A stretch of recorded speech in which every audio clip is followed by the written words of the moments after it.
7년 동안 단 한 푼도 벌어다 주지 못한 가수. 그런데 그 가수의 어머니가 암 선고를 받았을 때 대표가 꺼낸 건 계약서가 아니라 현금 봉투였습니다. 오늘은 가수 강문경과 그를 끝까지 버리지 않은 서주경 대표의 이야기입니다. 전북 순창. 하루 종일 짜장면 냄새와 기름 냄새가 섞여 흐르던 작은 중화요리집이 하나 있었습니다. 강문경은 그 집의 외아들이었습니다. 아버지는 주방에서 불 앞을 지켰고 어머니는 홀을 오가며 손님을 받았습니다. 집안 형편은 솔직히 말해 넉넉하지 않았습니다. 그런데 그 집에서 자라던 아이 하나가 조금 남달랐습니다. 라디오에서 동요가 나오면 집중하지 않았고 TV에서 판소리가 나오면 말수가 줄어들었습니다. 어린 문경은 노래를 흉내냈고 가사를 따라했고 소리의 높낮이를 몸으로 기억했습니다. 초등학교 3학년 무렵 그는 부모님께 처음으로 자기 의견을 분명하게 말합니다. 아버지, 저 국악이 배우고 싶어요. 소리를 하고 싶어요. 중화요리집 외아들이 국악을 하겠다는 말. 부모 입장에서는 당황스러울 수밖에 없는 이야기였습니다. 하지만 아이의 눈이 달랐습니다. 부모는 압니다. 아이의 말이 해보고 싶다인지 이걸 하지 않으면 안 된다인지. 결국 부모는 빠듯한 살림 속에서도 아들의 선택을 밀어줍니다. 그렇게 강문경은 국악의 길로 들어섭니다. 방학이 되면 또래 아이들은 친구들과 놀았지만 문경은 혼자 산으로 들어갔습니다. 폭포 소리에 맞서 목이 터질 때까지 소리를 질렀고 비 오는 날에도 발음 하나, 호흡 하나를 붙잡고 반복했습니다. 이 시기를 강문경은 훗날 이렇게 말합니다. 그때는 잘하고 싶다는 생각보다 그냥 소리를 안 하면 숨이 막히는 느낌이었어요. 재능은 노력 위에서만 드러납니다. 그리고 그 노력은 결과로 이어졌습니다. 17살. 남들도 쉽게 도전하지 못하는 판소리 수군가 완창. 그리고 2003년 전국 판소리 대회에서 학생부와 신인부 대상을 동시에 수상합니다. 사람들은 그를 이렇게 불렀습니다. 순창의 국악 신동. 중앙대학교 국악학과 합격 소식이 전해졌고 마을은 잔치집 분위기였습니다. 부모에게도 아이에게도 그 순간만큼은 분명한 미래가 보이는 듯 했습니다. 하지만 인생은 그렇게 단순하지 않았습니다. 대학에 입학하고 나서 강문경은 처음으로 현실이라는 벽을 정면으로 마주합니다. 등록금, 생활비, 연습비. 국악은 재능만으로 버티기 어려운 분야였습니다. 강문경 본인도 나중에 방송에서 솔직하게 말합니다. 국악계도 굉장히 치열해요. 돈이 없으면 발전하기 어렵고 실력만으로 승부하기에는 현실적인 장벽이 너무 많았어요. 학자금 대출로 버텨보려 했습니다. 하지만 1년이 지나자 이자는 쌓이고 앞은 보이지 않았습니다. 휴학, 그리고 또 휴학. 결국 그는 중앙대학교 국악학과를 자퇴합니다. 17년 넘게 가까운 소리 인생을 스스로 내려놓는 순간이었습니다. 그는 훗날 이렇게 말합니다. 그때는 부모님 얼굴을 차마 볼 수가 없었어요. 단, 중요한 건 그가 포기한 것이 꿈이 아니라는 점입니다. 그는 소리를 포기하지 않았습니다. 다만 어떤 방식으로 살아야 하는가를 다시 선택한 것입니다. 그가 스스로에게 던진 질문은 아주 단순했습니다. 내가 제일 잘하는 게 뭔가? 답은 분명했습니다. 노래. 그리고 그 노래를 사람들 앞에서 할 수 있는 길. 그가 선택한 것이 트로트였습니다.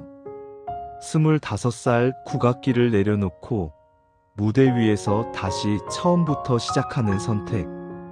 그 선택이 그를 어디로 데려갈지는 아직 아무도 몰랐습니다. 이제부터가 진짜 시작이었습니다. 국악을 내려놓고 트로트를 선택했다는 건 도망이 아니었습니다. 오히려 더 험한 길로 들어간 선택에 가까웠습니다. 국악을 하던 사람이 트로트로 전향하면 사람들은 쉽게 말합니다. 그래도 기본기가 있으니까 금방 뜨겠네. 하지만 현실은 정반대였습니다. 강문경이 트로트 가수로 정식 데뷔한 건 2014년. 그때 그는 아무도 모르는 이름이었습니다. 방송도 없었고 기획사도 크지 않았고 홍보를 해줄 자본도 없었습니다. 그는 불러주는 곳이면 어디든 갔습니다. 지방장터 노래교실 경로당 행사, 축제 무대 뒤, 정식 무대도 아닌 임시 설치된 스피커 앞.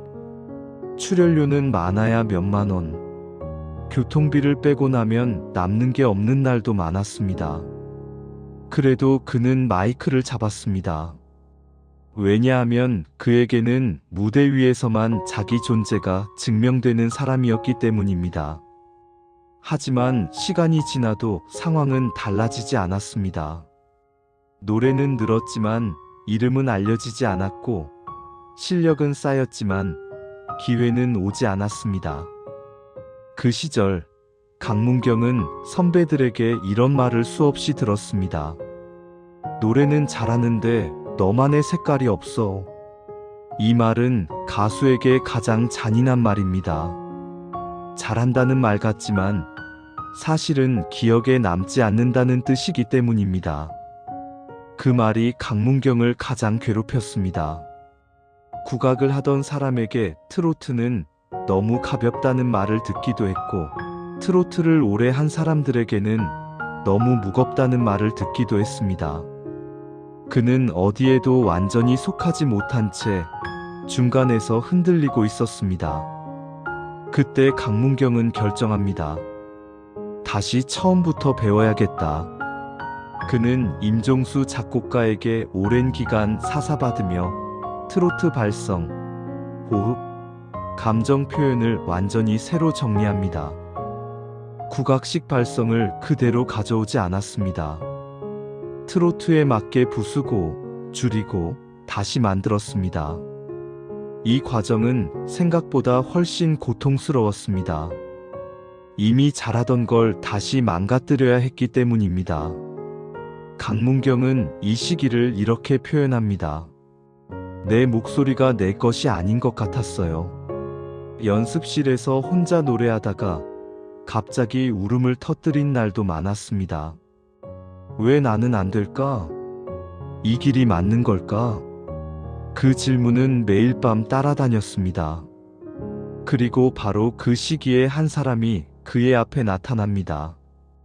그 만남은 운명적인 장면처럼 연출된 만남이 아니었습니다.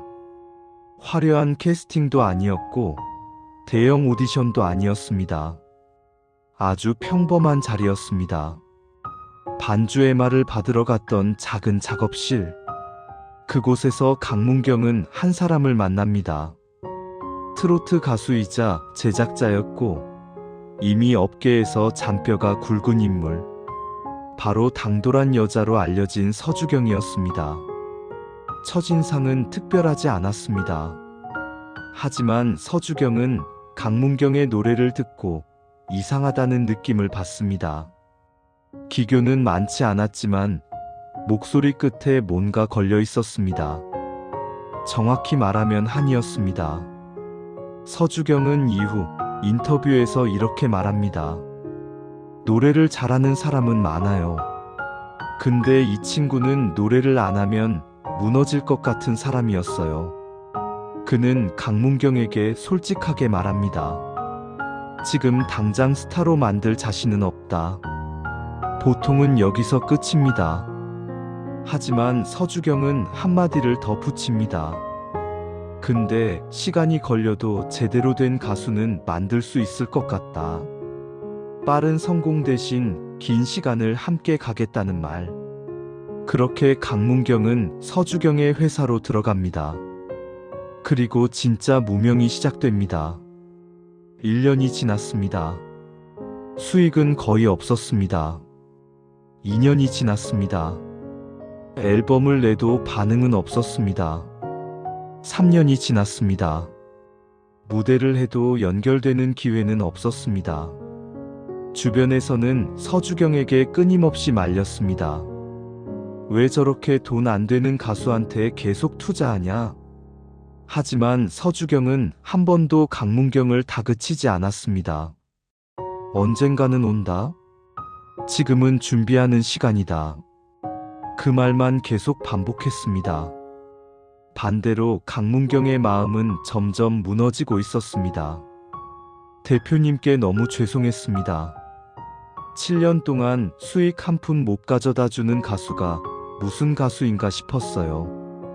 연습실 구석에서 혼자 앉아 울던 날, 전화기를 붙잡고 이제 그만해야 하나 고민하던 날, 그 모든 시간을 그는 혼자 견디고 있었습니다. 그리고 그 무게가 가장 무겁던 순간에 또 하나의 사건이 그의 인생을 흔듭니다. 가장 버거운 시기는 항상 겹쳐서 옵니다. 강문경에게도 그랬습니다. 무명 기간이 길어지고 스스로에 대한 의심이 가장 커졌을 때 고향에서 전화 한 통이 걸려옵니다. 어머니였습니다. 말투는 평소와 같았지만 목소리가 달랐습니다. 문경아, 엄마가 병원에 좀 다녀와야 할 것 같다.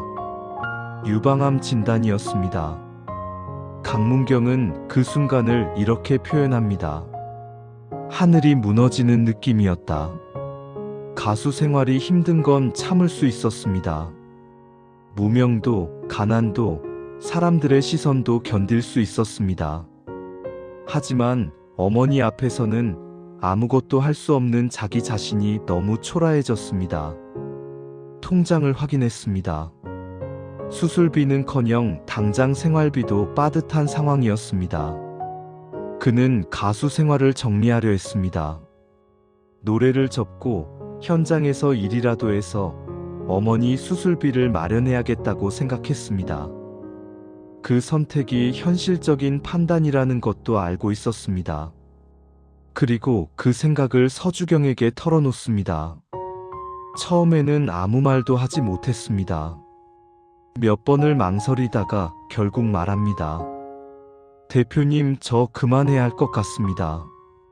서주경은 이유를 묻지 않았습니다. 무슨 일인데? 강문경은 어머니 이야기를 꺼냅니다. 암 진단, 수술비, 아무것도 할 수 없는 현실. 말을 하다 목이 메었습니다.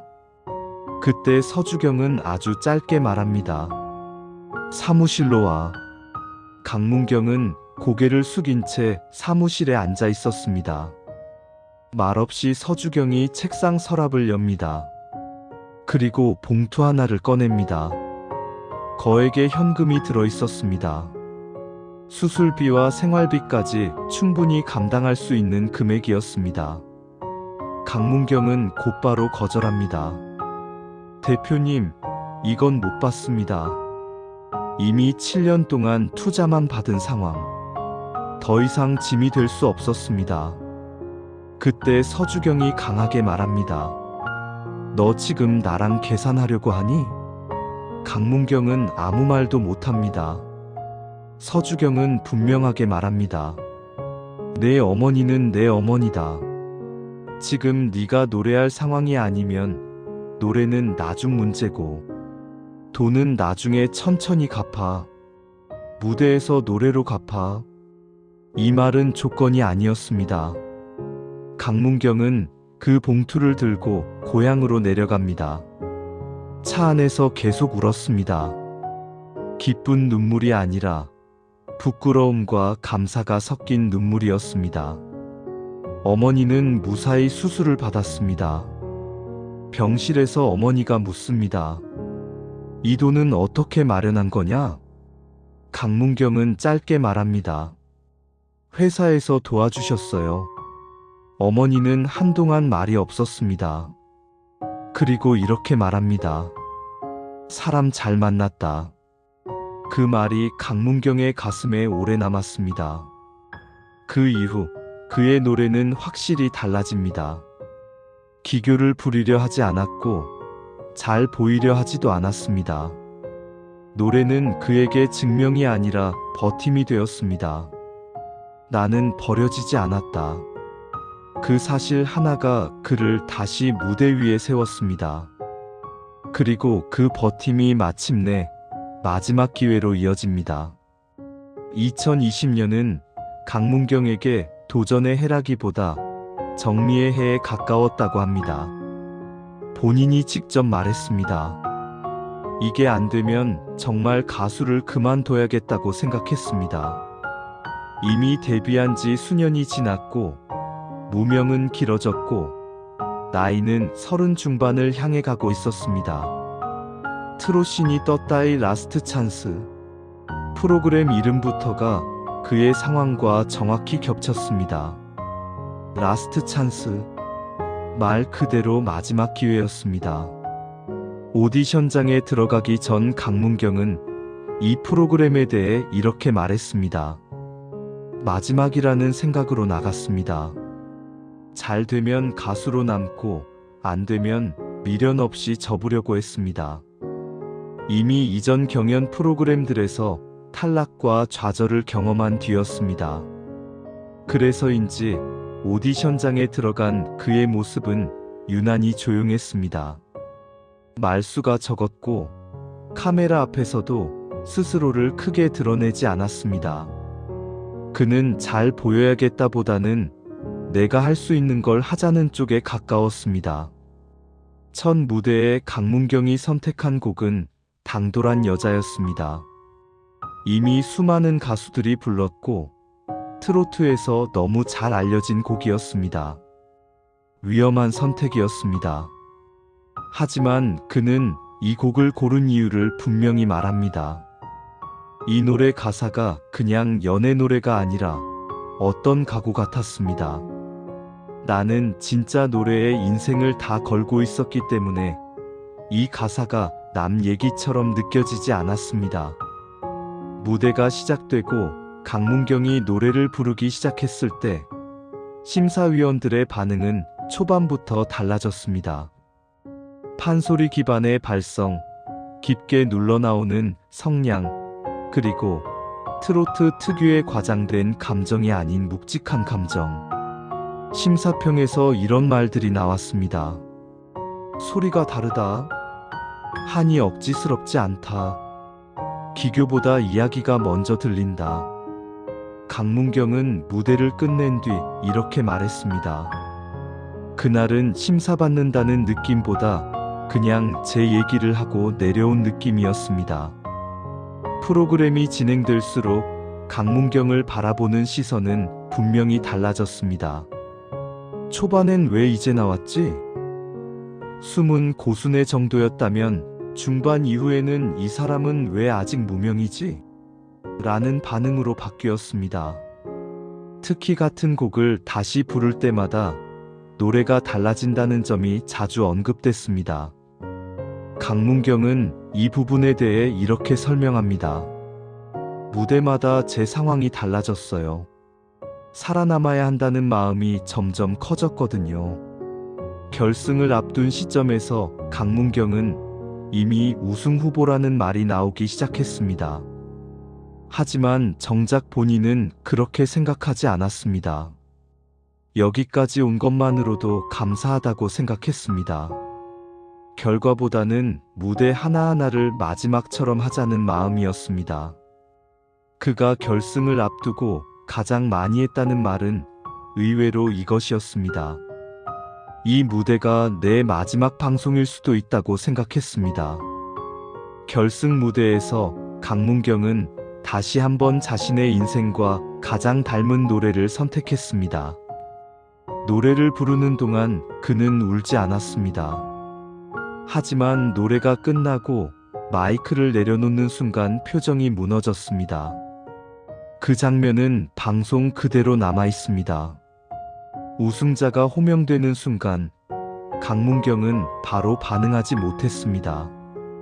잠시 멈췄고 주변을 한번 둘러봤고 그제야 고개를 숙였습니다. 그는 그 순간을 이렇게 표현했습니다.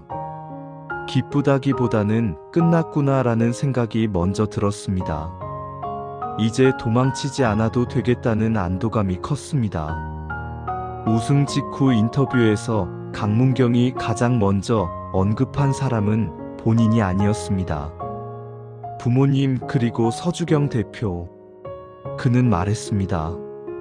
대표님이 7년 동안 단 한 번도 언제 되냐는 말을 한 적이 없습니다.